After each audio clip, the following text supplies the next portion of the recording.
រដ្ឋប្រហារទម្លាក់សម្ដេចសីហនុសម័យសង្គមរាស្ត្រនិយមមូលហេតុអ្វីដែលនាំឲ្យមានរដ្ឋប្រហារទម្លាក់សម្ដេចសីហនុមូលហេតុដែលនាំឲ្យមានរដ្ឋប្រហារទម្លាក់សម្ដេចសីហនុមានដូចជាវិបត្តិសេដ្ឋកិច្ចការធ្វើជាតូបនីយកម្មបានធ្វើឲ្យធនាគារឯកជនក្រុមហ៊ុនឯកជនត្រូវបិទទ្វារប្រជាជនឥតការងារធ្វើ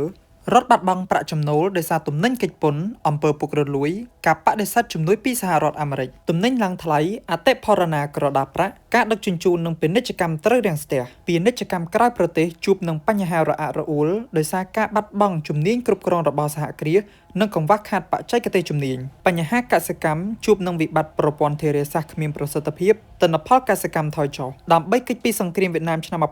1963សម្ដេចនរោត្តមសីហនុបានបដិសេធជំនួយយោធាអាមេរិកឯជំនួយរបស់ចិនពុំបានស្ដារស្ថានភាពថយចុះនៃកងទ័ពបាននោះទេវិបត្តិនយោបាយឥទ្ធិពលនៃសង្គ្រាមត្រជាក់បាននាំកម្ពុជាឲ្យអនុវត្តនយោបាយព្យាក្រឹតមិនចំទិសដៅនិងលូកដៃចូលទៅក្នុងសង្គ្រាមវៀតណាមអ្នកនយោបាយខ្មែរបែកបាក់សាមគ្គីជាតិនិងផ្លាស់ប្តូររដ្ឋាភិបាលញឹកញាប់នៅដើមឆ្នាំ1970កងកម្លាំងកុម្មុយនីសកម្ពុជាហៅកាត់ថាខ្មែរក្រហមបានបង្កអសន្តិសុខនិងកាន់កាប់ទឹកដី1/5នៃទឹកដីកម្ពុជាទាំងមូលរដ្ឋាភិបាលពុំអាចទប់ស្កាត់ការបះបោររបស់ប្រជាជននិងកងទ័ពវៀតណាមកាន់តែច្រើននៅលើទឹកដីកម្ពុជានៅចុងឆ្នាំ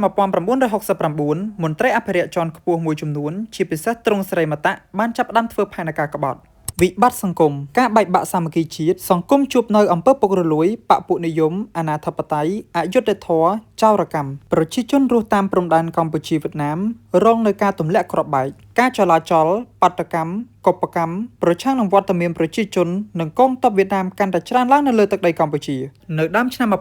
1970កងទ័ពខ្មែរក្រហមបានបង្កអសន្តិសុខនិងកាន់កាប់ទឹកដីស្មើនឹង1/5នៃទឹកដីកម្ពុជាទាំងមូលសង្គមកម្ពុជាចាប់ផ្ដើមមានការខ្វែងគំនិតគ្នាចាប់តាំងពីឆ្នាំ1967សង្គមកម្ពុជាចែកមនុស្សជា3ក្រុមផ្សេងៗគ្នាគឺក្រុមឆ្វេងនិយមស្ដាំនិយមនិងក្រុមកណ្ដាលនិយមកើតមានឡើងនៅអំពើពុករលួយបពុនិយមជិះជាន់អ្នកក្រីក្រ